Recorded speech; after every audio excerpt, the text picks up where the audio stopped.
news. What do we have today, Gary? And friends and neighbors, dear viewers? Well, it is yet another quality product from our friends at KinHank. Now, you all know KinHank, famous baseball players, but they're also a company that makes stuff like the Super Console X, which I reviewed, and apparently they have a whole line of them. They have the budget entry. This goes for about, I think, $43 on Amazon right now with a coupon, all the way up to basically mini computers that'll play out all sorts of stuff. But this is the budget model, and we're going to open it up. We're going to see how it works. And I think this, as essentially a Chromecast that'll play games and preloaded with everything, I think this might be a pretty good $40 gift. So let's open it up and see what we got. 2G wireless controller gamepad. The actual name, Gary, is the Super Console S2. It's their budget model. And what do we have? Ooh, some fake blue felt. I like that. Game stick.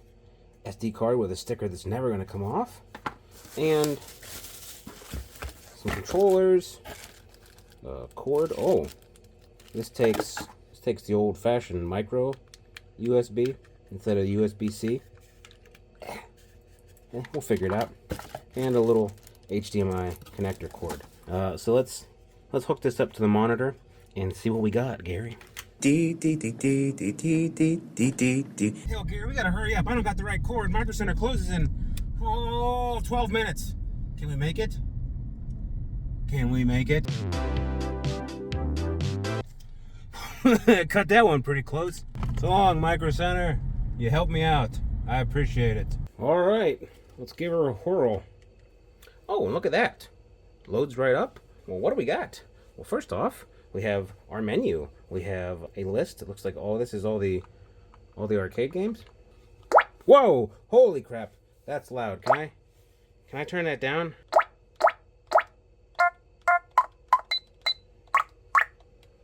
Oh my god. So, we have MAME, Famicom, Game Boy Advance, Game Boy Color, Sega, Atari, PS1, and Super Famicom. We have, well, Zoo Fun on the KinHank, obviously. Zoo always has fun on the KinHank, but we have almost 13,000 games. Let's start with arcades, see what we got. Dragon Ball Z 2 Super Battle. Yeah, let's give it a shot. It didn't work. Ah!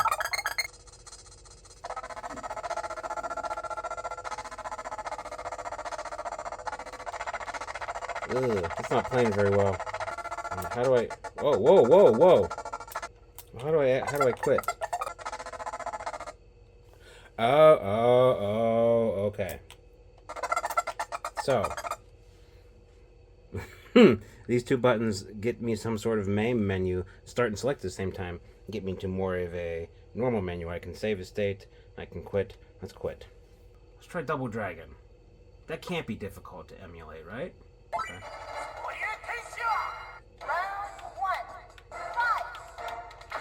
Oh, okay, this runs fine.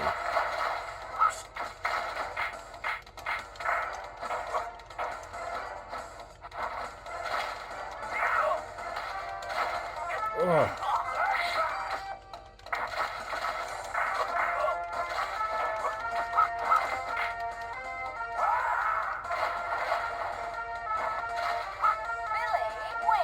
Billy wins. Okay. Might be really hit or miss depending on what game you want to play. I wonder if they got Golden Axe on here. Golden Tee? Oh, man. That'd be cool. Oh, let's try Golden Axe. Okay, I was a little worried with that first game. I thought we had a real stinker. But I think maybe just that first one doesn't work. William Sessions. He was in charge of the FBI during Waco. Winners don't use drugs. Ooh, it's a lady. You okay? Oh, jeez. I don't know what that does. Oh! Death.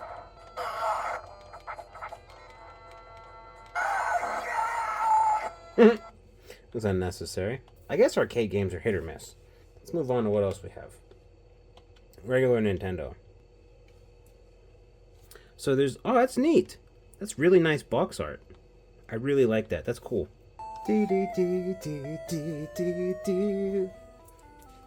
This game's my jam. I have an instruction manual. Wait a minute. This came with my NES copy of this game. It's pretty cool. Oops.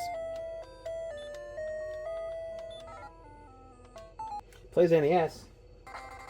I'm gonna let myself get hurt here. I don't care. But you can see this looks like it's a pretty good integer scaling. Something's going on default. It's causing it to not have that weird stretching sometimes you see in Mega Man, especially. Kind of neat. I mean, Game Boy should play fine. I don't know what it's gonna look like. That is a big old Tetris screen.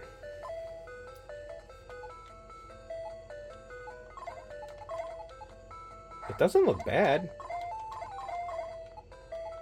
I mean, it's stretched all get out. It's not a Game Boy, but what do you expect? You got a hankering for some Tetris. This might scratch that itch. I don't know. I'd probably use one of my other 8,000 handhelds I have, but I get the feeling this sucker's not really meant for me. You know what I mean? This is a little entry-level doohickey for maybe your neighbor, maybe your mom. Who knows? Oh, this is my jam.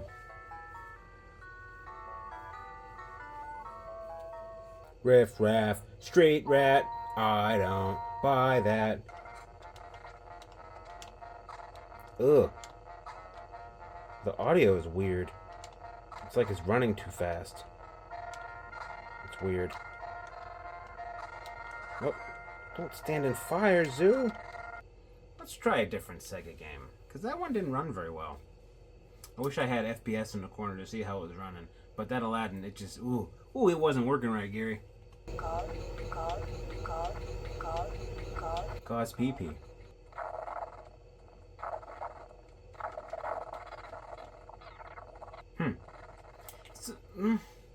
Sega games don't seem like they want to play very well. That's weird. Based on the guts of this thing, I would have assumed Sega games would have played better on here. Oh, let's do Game Boy Color just for fun, just to say we did.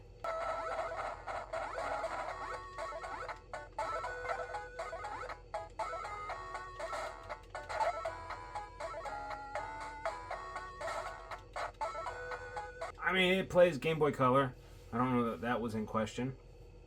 I think the real question is going to be Game Boy Advance? What? I'll be angry, Samurai Lizard. I don't understand a thing you're saying, guy.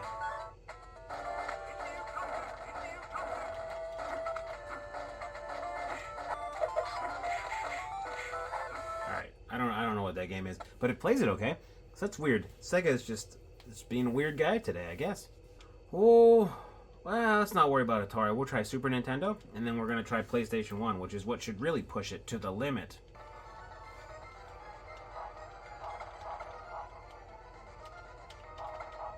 This runs fine. It's weird that... It's weird to me that the Sega didn't want to go, but who knows. Actually, it might be illustrative to play Aladdin. Do I not have a sword in this one?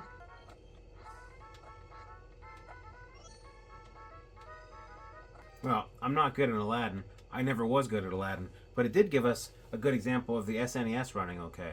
It's just kind of weird that Sega didn't want to do its job. Not nearly as many PlayStation games on here. Probably for storage reasons. Yeah, the audio seems a little bit out of sync. PlayStation might be a little bit too far. They bridge too far. We'll see. Oh. Ugh. I don't know. The audio is not great. Ugh. Crap. Not ideal. I bet slower games, maybe. This might be good for PlayStation role-playing games, but it's... I mean, this is playable, but... It's not great. Let's see what else we can do on PlayStation. So, like, Breath of Fire should be okay, because it's kind of a slow-paced not really 3D PlayStation game. I'll give that a shot. PlayStation might just be a little bit of a stretch for this guy.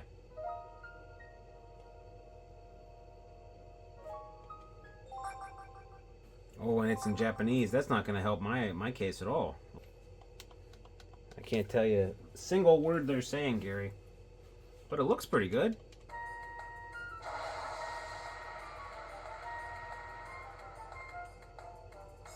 Okay. So I think slower paced, sprite based, maybe less 3D intensive PlayStation games would be okay. One knock against this being a pure plug and play device is that, I mean, that was a Japanese game. I don't know too many of my friends that can speak enough Japanese to play a whole role playing game. So the default option you might need to tweak, especially if you're giving this as a gift. I don't know why Sega didn't want to play. That's weird. Well, Gary, what did we learn? The GameStick Lite 4K, also known as the Super Console S2, is at the time of filming, a $40-ish Chromecast type thing that you plug into the side of your TV or monitor, anything with a standard HDMI port. Plug a USB cord in, give it a little bit of power, and you got yourself all the way from Atari to some PlayStation games. It comes with a 2.4 gigahertz dongle that plugs in, and you can hook two of these wireless fake DualShock controllers to it, and they're pretty good controllers. I had some difficulties plugging in a wired USB controller. I think maybe I would have to get actually, I think this came from the other KinHank. It's a USB splitter. Maybe that would help. I think this is priced to move, and it's also priced to be an entry level, bare bones entry level. I don't know if it's going to go on a sale. I don't know if they're going to have a special discount in the next week or two. I think they said that they're pushing for a release in early June. I don't know if it ever got to the $35 range, because it's roughly 40, 45 now. If it ever got to 35, I might buy 2 or 3 and give them to my buddies and just say, hey, plug this into the side of your TV and you want to play, old Super Nintendo games all day long, go for it. It seemed to handle everything, with the exception of Sega Genesis, which is weird. I played a little Sega Genesis off camera, and honestly, it was harder to find a game that didn't have audio issues than it was to find one that did have the issues. So I don't know what's up with that. I don't know if it would be possible at all to, break in to the settings of this to get custom firmware. Probably not. Almost certainly not. I don't think that this is really designed for custom firmware. It's you can't change aspect ratio. You can't change which core you're using. You can't change settings or controls or anything. It is set up to plug it into your TV and go. And I guess for people who are on the outside of the hobby looking in, that might be something good. It might be a really good way to get your friends, your wife, your kids, your neighbor, your neighbor's friends, your neighbor's enemies. I don't know. Get anyone in to the world of retro gaming. And this is a not too bad of an entry point. Again, price is right. It doesn't give you everything you want. PlayStation is roof stoof. Crash Bandicoot and some of the other 3D games didn't want to play. RPGs that were slower didn't seem to have an issue. It detracts from the plug and play feature of it that you're probably going to have to take the SD card out and add some more PlayStation games and maybe delete some of the 4,000 regular Famicom games on there. You might even be able to mirror the file structure and put a bigger card in there. But I think as soon as you start to do stuff like that, you detract from the purity of it, where you just plug it into the side TV and go. I guess I would recommend it if the price was a little lower. Right now I would get it if you want to get a gift for someone who is, just casually into old games. Like, I got a friend of mine, I gave him my 351V. I tried to set it up, so he can get into it and play, and he loves the thing. He taking pictures of himself playing SimCity for Super Nintendo over spring break, and that's cool. And I don't know that he would have had interest if I hadn't given it to him. And I think this is that same kind of thing. You got a casual buddy on the outside. You give him this for $40 and free 1-day shipping, which I mean, I could have one tomorrow if I wanted it. Maybe that's worth an extra couple bucks over the mystical $35 point where I would say definitely buy it. I think it has applications as a gift. I think it also has applications the same way that the other, the Super Console X that I reviewed from them, or the Hyperbase that I had. These pre-made little console devices, I think, have a wide appeal, especially now in the world where the Raspberry Pis are a little bit harder to find than they used to be. I'd say buy it in a very limited case. If you're a crazy person who has the sickness and you have a Steam Deck and you have an Odin and you have all that jazz, you probably don't need this. But if you're on the cusp, if you're on the edge, if you want something that's easy to get started, I think this has an appeal. I think it has a very nice appeal, and it's a gateway drug to get more people into this cool hobby that we've found. And it is a cool hobby. It's not a waste of time and money. Wife, I see you judging me.